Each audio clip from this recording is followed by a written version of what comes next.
Malaysia.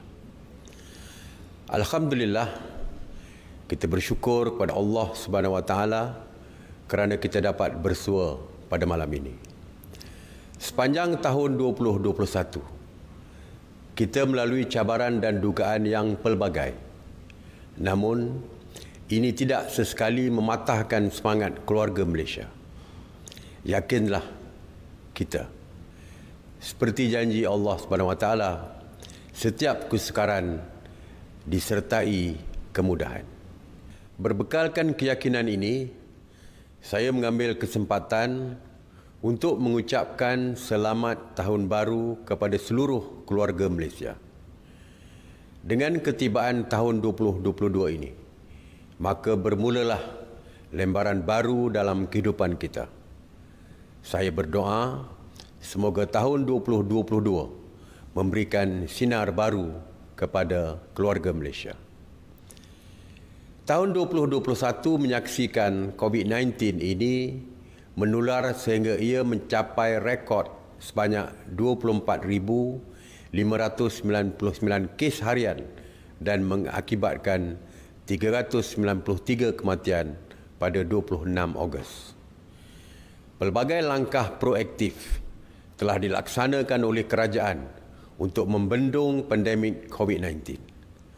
Usaha bersama antara kerajaan dan rakyat telah membuahkan hasil apabila mutakhir ini jumlah jangkitan telah mencatatkan penurunan sehingga sekitar 3,000 kes harian. Walau bagaimanapun, melihat kepada peningkatan kes semasa pada hari ini di negara-negara seperti Amerika Syarikat, 589,000 kes, Perancis 206,000 kes dan United Kingdom 188,000 kes, kita perlu sentiasa berwaspada dengan wabak COVID-19 ini, tambahan pula dengan kemunculan varian baru seperti Omicron. Untuk itu, kerajaan telah mengambil beberapa langkah tertentu untuk bersiap siaga bagi menghadapi sebarang penularan di negara ini. Kerajaan juga memerlukan sokongan rakyat untuk terus patuh kepada SOP dan mengamalkan kawalan kendiri. Keluarga Malaysia yang saya kasihi, tak kala kita menghampiri penghujung tahun 2021, keluarga Malaysia diuji dengan bencana banjir yang agak luar biasa, terutamanya di negeri Selangor, Pahang, Negeri Sembilan dan beberapa negeri lain. Bencana ini bukan sahaja telah memusnahkan harta benda, malah menyebabkan kehilangan nyawa. Saya berasa amat sedih dan duka cita dengan kehilangan 48 nyawa yang menjadi korban banjir. Saya merakamkan ucapan takziah kepada keluarga mangsa dan berdoa semoga mereka tabah menghadapi ujian ini. Di sebalik tragedi dan kesedihan, musibah banjir ini telah menyerlahkan semangat keluarga Malaysia, iaitu kebersamaan dalam kalangan rakyat tanpa mengira latar belakang kaum, agama dan pangkat.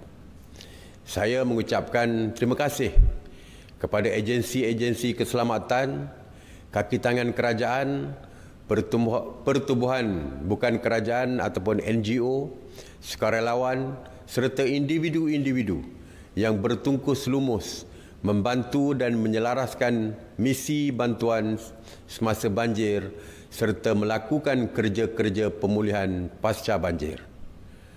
Begitu juga bantuan dan sumbangan daripada sektor korporat termasuk GLC dan GLIC. Anda semua adalah wira-wira yang tidak didendang. Syabas dan tahniah saya ucapkan. Kerajaan sedar kehidupan mangsa-mangsa banjir pada beberapa bulan mendatang adalah amat mencabar dan amat-amat memerlukan sokongan kita semua untuk bangkit semula membina kehidupan.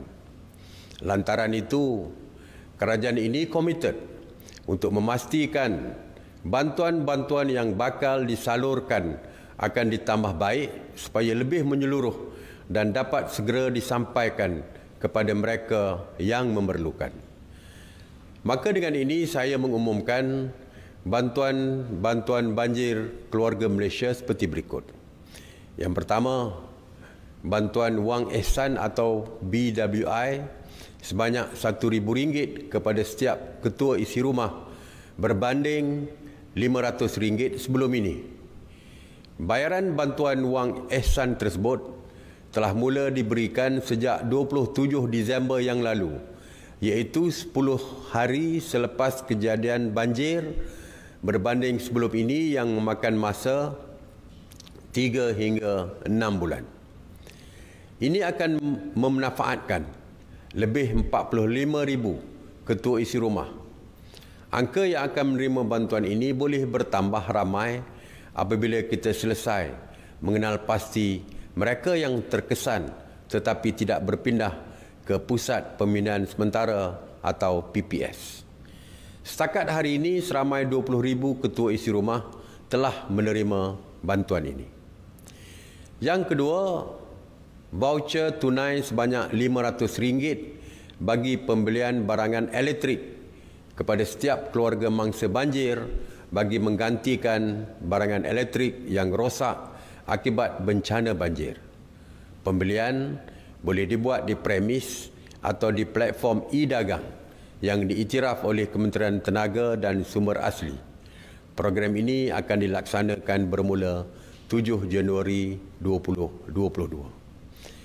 Ketiga, saya faham dan sedar bahawa banyak kenderaan yang rosak teruk akibat musibah banjir yang menjejaskan bukan hanya dari segi pergerakan tetapi juga punca pendapatan. Bagi pemilik Pro 2 dan Proton yang terkesan, syarikat ini menawarkan pengecualian bayaran perkhidmatan tunda kenderaan dan upah baik pulih di samping diskaun 50% ke atas alat ganti. Manakala syarikat lain pula menyediakan perkhidmatan tunda kenderaan secara percuma dan diskaun sekurang-kurangnya 25% ke atas alat ganti dan upah baik pulih di pusat servis yang berdaftar. Bagi pemilik kenderaan yang rosak akibat banjir, kerajaan turut menyediakan voucher tunai sebanyak RM1,000 bagi tujuan pembaikan atau pembelian semua kenderaan yang terkesan termasuk lori, kereta, motosikal dan lain-lain. Pemberian voucher tunai dan diskaun akan dimulakan pada Januari 2022. Keempat, kerajaan juga akan menyediakan bantuan tunai sehingga RM5,000 bagi setiap keluarga untuk kerja-kerja pembaikan rumah kepada mangsa banjir yang mengalami kerosakan yang tidak serius. Walau bagaimanapun, bagi kerosakan serius, kerajaan sendiri akan menguruskan baik pulih rumah dengan kos sehingga RM15,000. Manakala bagi rumah yang musnah dan tidak boleh diduduki, kerajaan akan membantu sehingga kos RM56,000 setiap unit rumah yang dibina baru. Kelima, memandangkan banyak sukarelawan serta NGO telah memberikan sumbangan peralatan kepada mangsa dan untuk mengelakkan pertindihan, kerajaan bersetuju untuk memberikan wang tunai sebanyak RM2,500 khusus untuk pembelian barangan keperluan mengikut kesesuaian masing-masing. Pemberian ini adalah khas untuk mereka yang mengalami kerosakan barangan akibat banjir. Keseluruhan pemberian tunai kepada mangsa boleh mencecah RM10,000 bagi setiap ketua isi rumah. Inilah usaha kerajaan untuk mengurangkan bebanan rakyat tanpa perlu mengeluarkan wang simpanan KWSP. Dengan usaha ini, pencarum boleh terus mengekalkan simpanan mereka dan menikmati dividen tahunan sekitar 5% yang sekaligus mereka boleh merancang masa depan selepas bersara. Malah bagi mereka yang mengalami kemusnahan rumah secara total, jumlah bantuan jauh lebih tinggi dan boleh mencecah RM61,000. Saya berharap dengan pemberian ini sedikit sebanyak dapat memberikan sinar baru kepada keluarga Malaysia. Keluarga Malaysia yang saya kasihi, tahun 2021 juga menyaksikan cabaran ketidakstabilan politik yang sekaligus mengancam agenda pemulihan dan perpaduan negara keseluruhannya. Namun, melalui memorandum persefahaman transformasi dan kestabilan politik yang ditandatangani pada 13 September lalu, cabaran ini dapat ditangani atas semangat keluarga Malaysia merentasi perbezaan politik. Melalui kestabilan ini, alhamdulillah, rancangan Malaysia ke-12 diluluskan tanpa sebarang pindaan pada 7 hari bulan Oktober. Begitu juga dengan bajet 2022 turut diluluskan dengan sokongan majoriti pada 13 Disember lalu. Saya amat gembira dan terharu apabila rang Undang-Undang Perlembagaan Pindaan 2021 berkaitan Perjanjian Malaysia 1963 atau MA 63 diluluskan oleh kesemua ahli parlimen yang hadir, iaitu seramai 200 orang. Ini membuktikan semangat kesatuan dalam perbezaan. Saya mengucapkan setinggi-tinggi terima kasih kepada setiap ahli parlimen yang menyokong. Selaras dengan nilai kebersamaan dan keterangkuman di dalam konsep dan falsafah keluarga Malaysia, saya percaya ahli-ahli parlimen akan turut menyokong beberapa rang undang-undang yang bakal dibentangkan seperti rang undang-undang anti lompat parti, pindaan perlembagaan serta lain-lain pindaan undang-undang dan transformasi parlimen. Semangat kebersamaan ini sudah pasti akan menambahkan lagi kestabilan politik di negara ini. Seiring dengan transformasi parlimen yang sedang dilaksanakan, kerajaan juga bersedia untuk mengadakan transformasi di dalam sistem kehakiman bagi memperkukuhkan demokrasi di negara ini. Keluarga Malaysia yang saya kasihi, di sebalik segala kesulitan yang kita hadapi, tahun 2021 juga menyaksikan permulaan usaha kerajaan untuk memulih dan menstrukturkan ekonomi negara. Ini telah membuahkan hasil dengan pencapaian positif beberapa indikator utama ekonomi, makro dan rakyat. Buat pertama kali, jumlah perdagangan mencecah 2 trilion ringgit selepas berkembang 24.6% bagi tempoh Januari hingga November 2021 berbanding tempoh yang sama tahun lalu.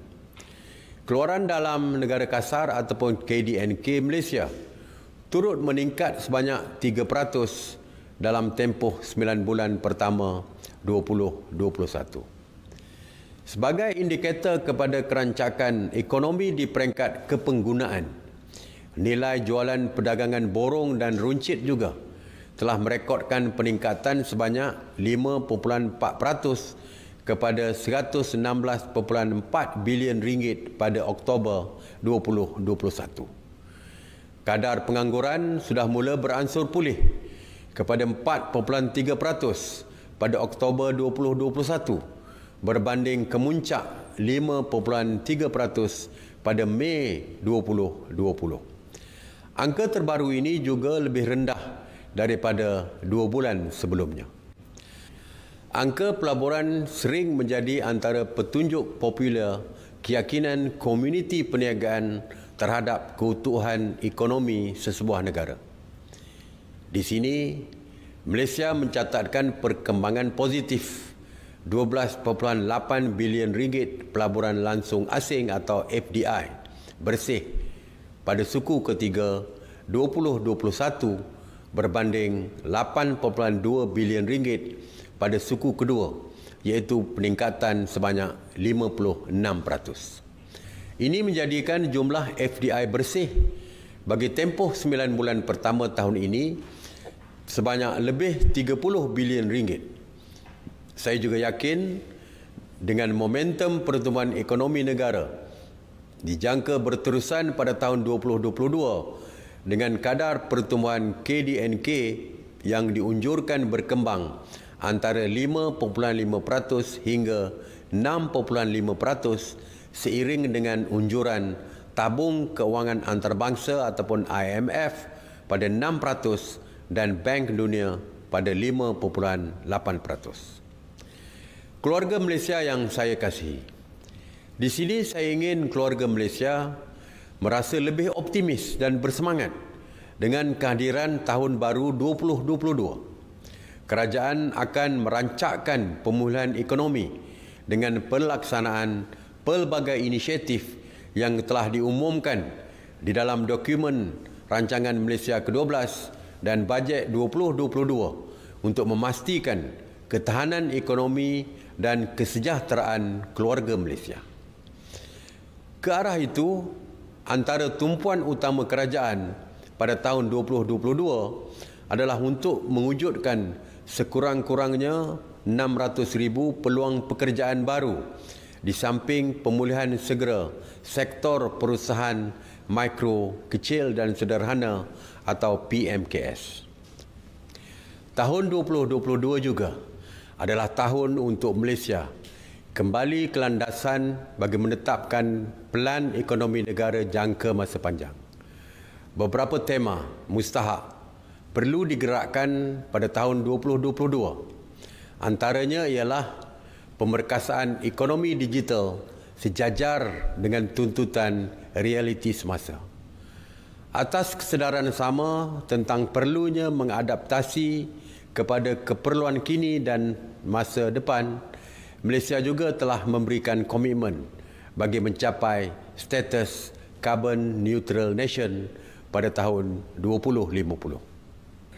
Transformasi ke arah ekonomi dan masyarakat yang cakna terhadap alam sekitar, sosial dan tadbir urus atau ESG memerlukan peralihan dalam pelbagai aspek pengurusan, pentadbiran dan kerangka minda dalam pembuatan dasar.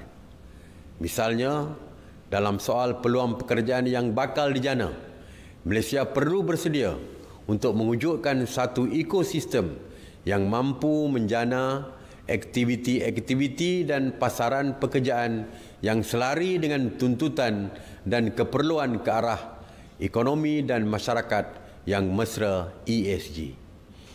Ini merupakan antara inisiatif yang saya anggap penting mengambil inspirasi suara anak-anak muda keluarga Malaysia untuk kita mewariskan sebuah negara lestari kepada generasi akan datang.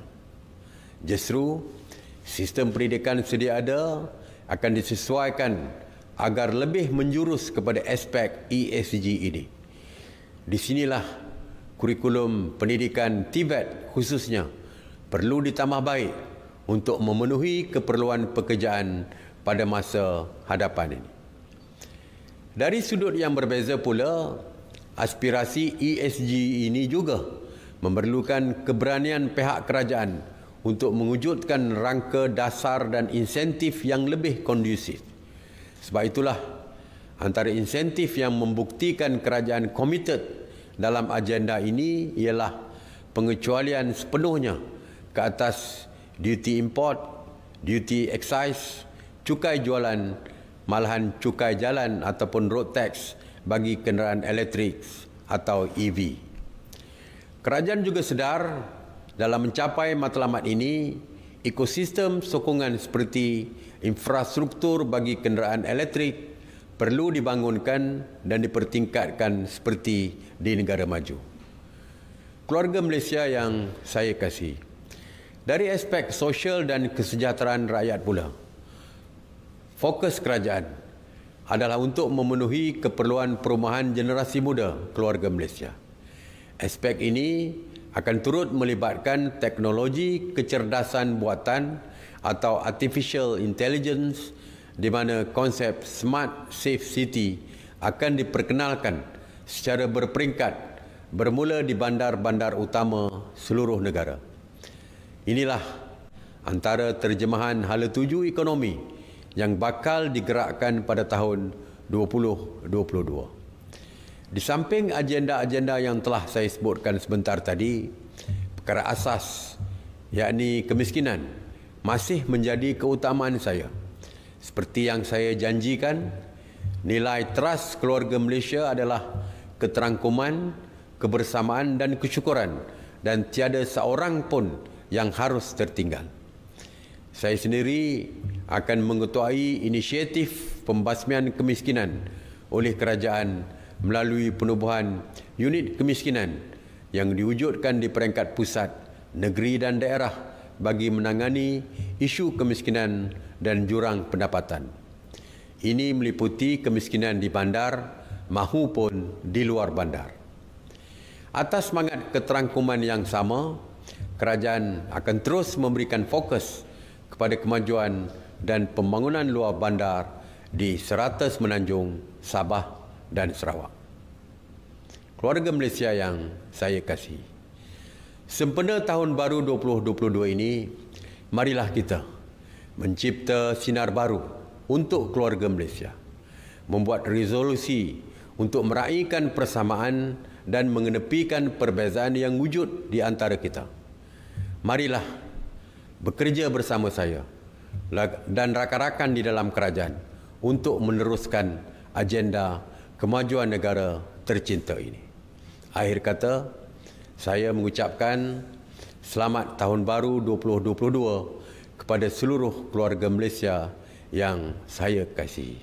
Sekian, wabillahi taufiq wal hidayah. Wassalamualaikum warahmatullahi wabarakatuh.